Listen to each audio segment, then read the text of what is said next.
We've had a little technical difficulty this morning. So I'm actually Laura Harwood. I'm here with my supervisor, Sandra McGurk. We're transmitting from Sandra's computer because mine wouldn't come up. But anyway, let's go ahead and get started. We work with the State of Nevada Legislative Counsel Bureau in the Audit Division. So we're going to switch gears now to the wonderful world of government auditing. Everybody take a deep breath and think government auditing.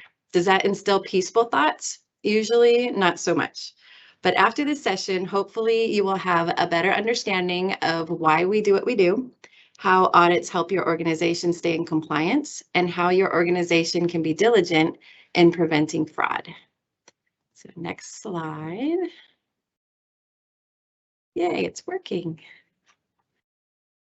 Let me scroll. Sorry, move between screens. Our rulebook as auditors is the Government Auditing Standards issued by the United States Government Accountability Office, or the GAO.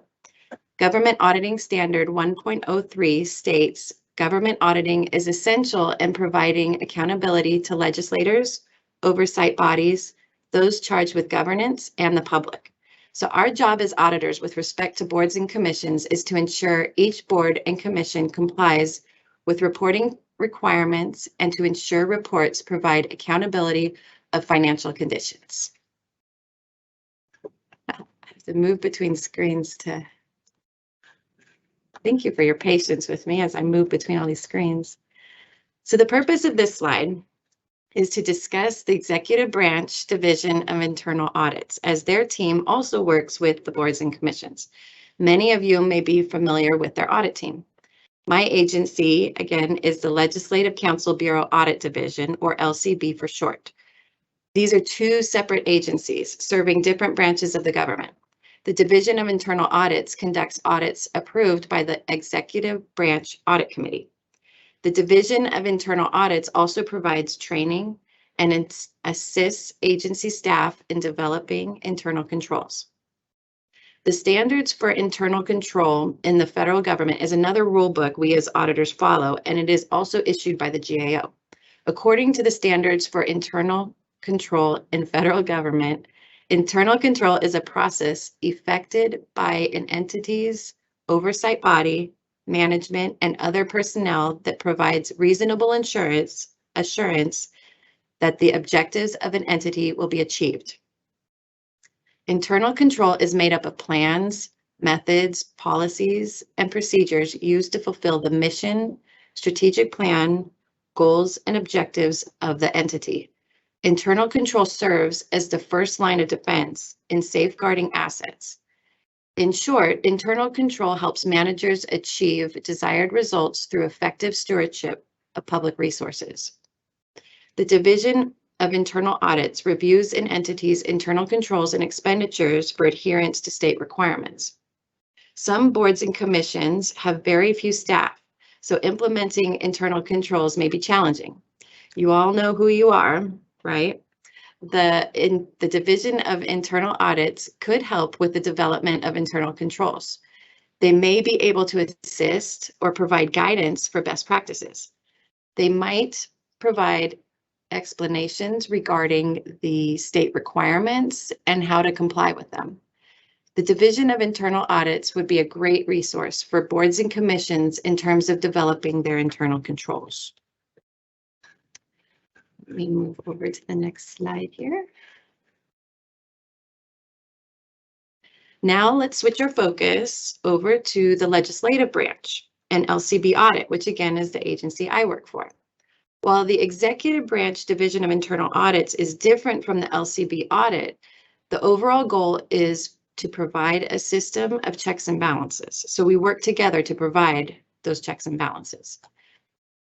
My division conducts performance audits as part of the legislature's oversight responsibility for public programs. The purpose of these audits is to improve state government by providing independent and reliable information about the operations of state agencies, programs, activities, and functions to the legislature, state officials, and Nevada citizens. Performance audits evaluate the performance of agencies, not just their financial information. We look at how effective and efficient their processes are. An example of a performance audit would be an agency requesting more funds from legislature to provide more services to the public they serve. But each year they don't spend all of their funds. So legislature might ask us to look into the agency's processes to find out why the funds were not getting to the intended recipients. They ask us to identify potential problems in the process. We also regularly review DMV special license plate organizations, children's facilities, child fatalities, and we count the state treasurer's money. There are 3 ways audits can be initiated.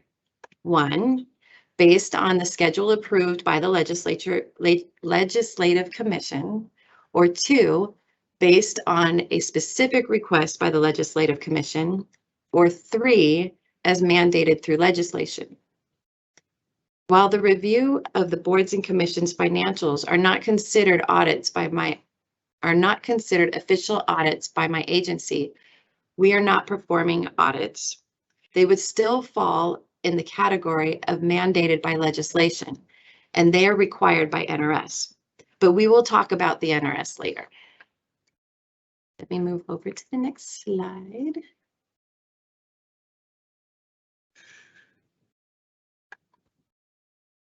Is it? So now let's talk about the Sunset Subcommittee of the Legislative Commission.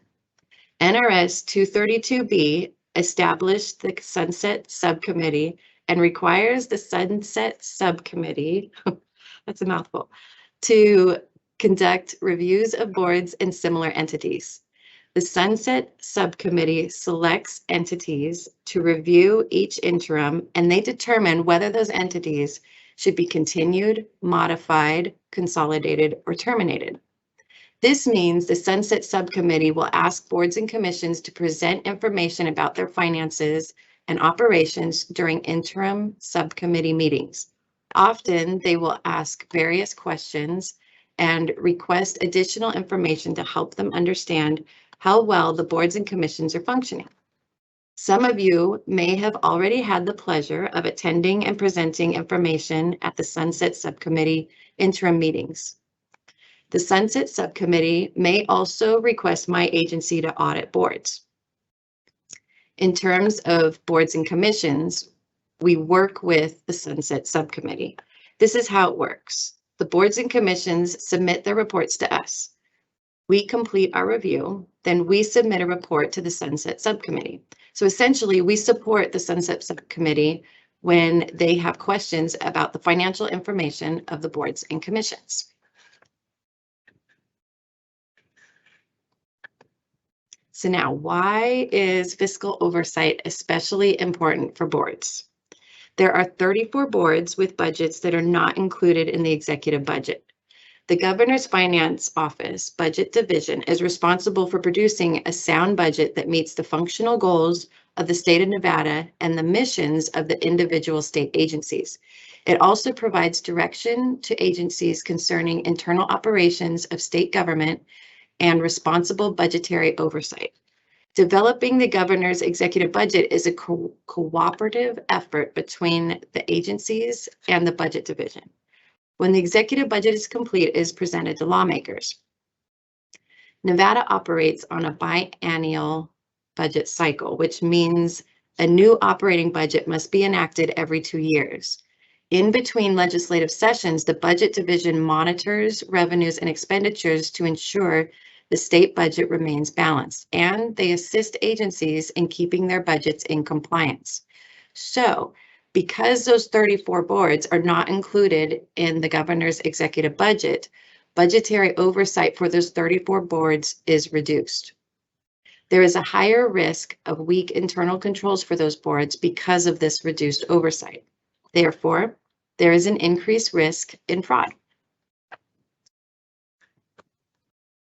I'm getting faster with the slide change. This is great. Okay, so next we're looking at our famous list of board frauds. In 2002, $760,000 was embezzled by the dental examiners. Embezzled from the dental examiners. Let's clarify. In 2005, $38,000 was embezzled from certified court reporters. 2006, $62,000 was embezzled from osteopathic medicine. In 2008, another $11,000 was embezzled from osteopathic medicine. In 2014, $35,000 was embezzled from the Board of Podiatry. In 2016, the Board of Physical Therapy also experienced fraud, although that amount is unknown. In 2017, $9,000 was embezzled from the Board of Examiners for Marriage and Family Therapists and Clinical Professional Counselors. In 2018, $20,000 was diverted in unauthorized pay from the Board of Massage Therapy. So we tell you all of this because we do not want you to be on the next, We tell you all of this because we do not want you to be the next board on this list. Let us help you avoid that. Board members typically don't see fraud coming. Knowing what red flags to look for or what internal controls need to be in place or watching for vulnerabilities in those controls will also help prevent fraud. We will go into things to watch for to avoid fraud in more detail after or later in this presentation.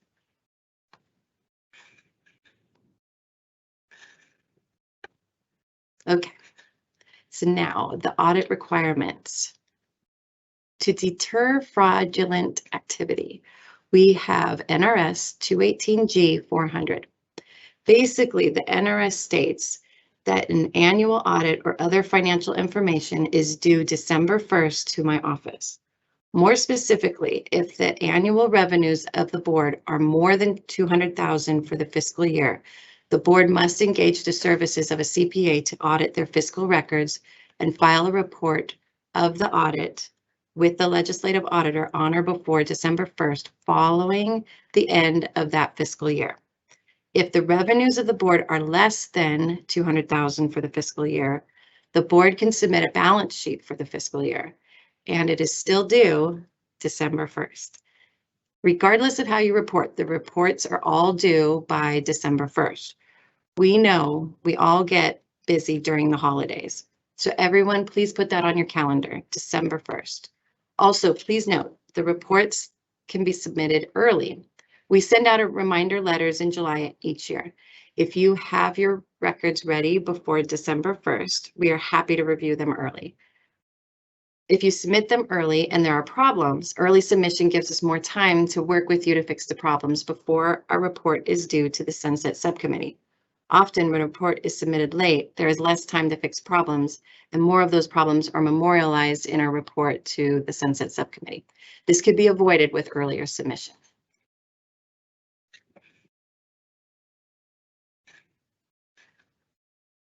NRS 218G 400 gives us one other reporting option. In lieu of an annual audit or balance sheet, a board can elect to have a CPA prepared biannual audit. This next part is very important.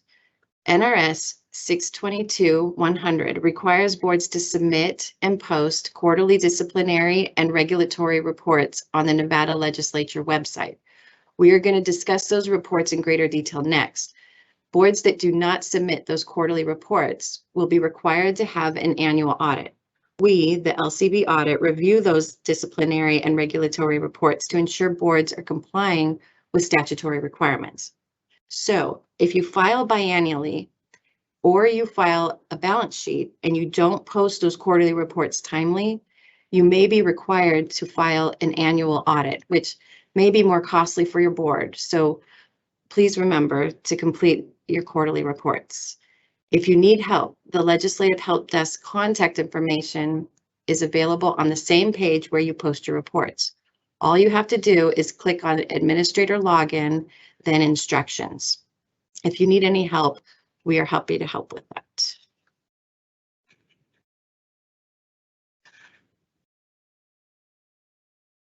So NRS 622-100 provides guidelines for the quarterly reporting requirements that we just discussed.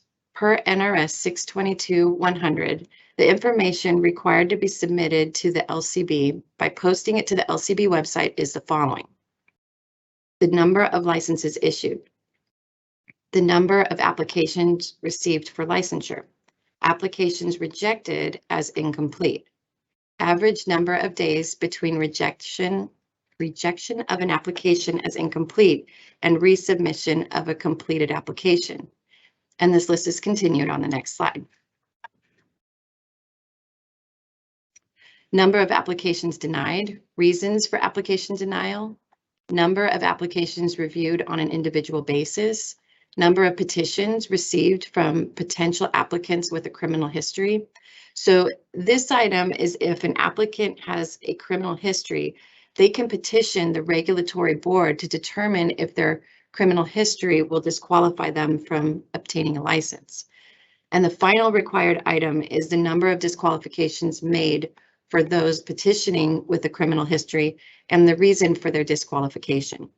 Of course, the NRS also adds any other information that is requested or deemed helpful, so it keeps it open for other items.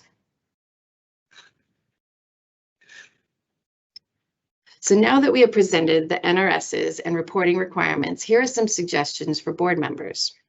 This one is extremely important. Please be an active participant in financial oversight.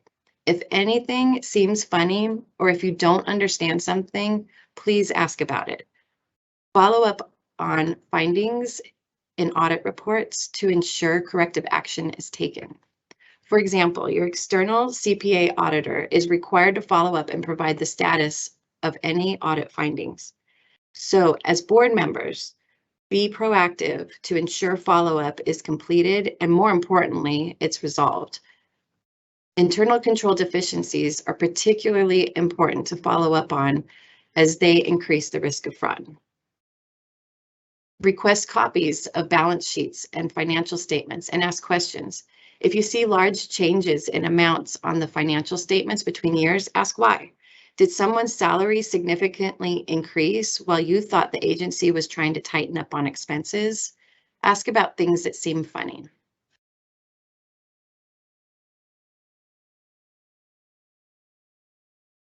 And here are some other suggestions. Be aware of delays in submitting financial and disciplinary information. Keep in mind that late reporting could also be a red flag of fraud.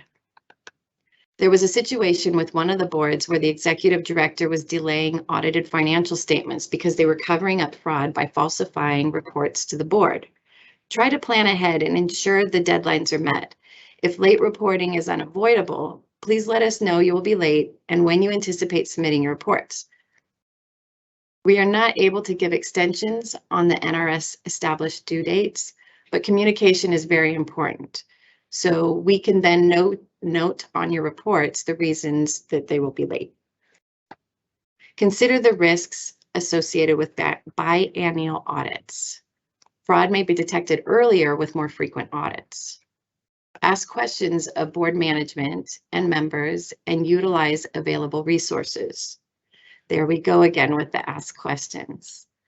When we as auditors are in fraud training, most of the fraud cases were discovered by someone just starting to ask simple questions. Here are some examples. That vendor looks funny. Why does it have the same mailing address as the executive director's hunting cabin? Is there a segregation of duties? Is the accounting manager the one who initiates payment requests and approves it and codes it in the computer and reconciles it? If so, this creates an opportunity to issue a payment to themselves while having the ability to cover it up. Does anyone within the organization review travel expenses to make sure they are reasonable and for board purposes and not personal reasons? Did staff or a board member submit paperwork for a training, but then post pictures on social media of doing something different on the same days and at the same time?